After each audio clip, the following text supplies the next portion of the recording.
U.S. President Donald Trump's unease at the strength of the U.S. dollar is no secret. There has been some talk that Washington might physically intervene on the currency markets to the greenback.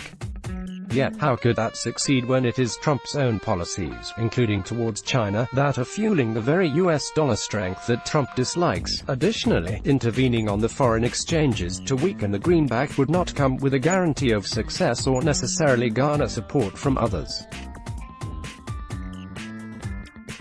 From a practical perspective, it would seem unlikely that Japan would wish to see the Trump administration embark on intervention that could lead to the Japanese currency against the greenback when policymakers in Tokyo are already griping about what they perceive to be unwarranted yen strength.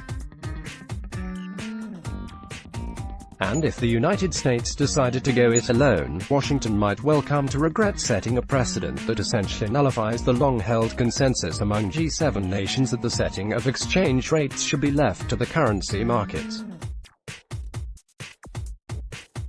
In Japan's case, that G7 consensus has arguably exerted a restraining influence in Tokyo where, historically, policymakers have not been averse to intervening to the yen's value when they have deemed it appropriate.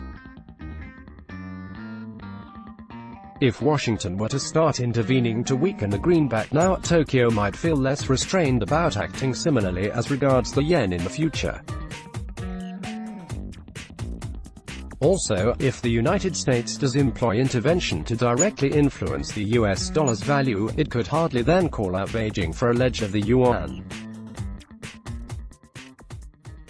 Recognition that intervention is no panacea, but might have undesirable consequences, may help explain why Trump's Treasury Secretary Steven Mnuchin told Bloomberg News last week that the U.S. Treasury has no intention of intervention at this time. However, Mnuchin didn't rule it out altogether, perhaps mindful of the depth of Trump's unease about greenback strength. The Federal Reserve's high interest rate level, in comparison to other countries, is keeping the US dollar high, Trump tweeted last month, adding that he wasn't thrilled with the very strong greenback. As your president, one would think that I would be thrilled with our very strong dollar. I am not. The Fed's high interest rate level, in comparison to other countries, is keeping the dollar high, making it more difficult for our great manufacturers like Caterpillar, Boeing, Donald J.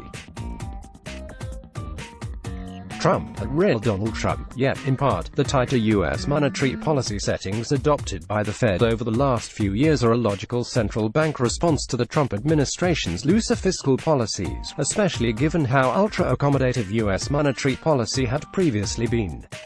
Other central banks have not been able to follow the Fed.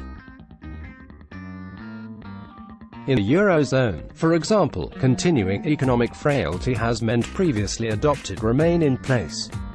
Indeed, those rates may soon go further into negative territory.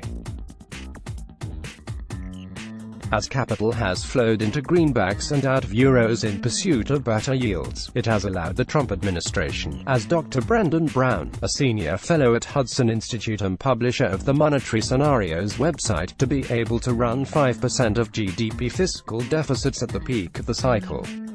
Intervention doesn't come with a guarantee of success and could create more problems than it would address. That has been a boon for the Trump administration and might explain why, rather than berate the Eurozone for its own negative interest rates, Trump's barbs have been aimed at the Fed for having embarked on monetary policy normalization. Laying the blame for U.S. dollar strength at the Fed's door also enables the Trump administration to dismiss any idea that some greenback strength is attributable to safe haven inflows from global investors, the effects on the world economy of the Trump-instigated China-U.S. trade war. U.S. dollar strength has been on President Trump's mind, but Washington should be wary of embracing intervention as a way to weaken the greenback. Intervention doesn't come with a guarantee of success and could create more problems than it would address. Trump administration policies have helped create an environment that has resulted in greenback strength.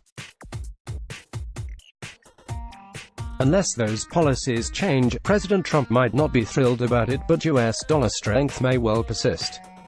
Neil Kimberley is a commentator on macroeconomics and financial markets. Let's block ads. Why?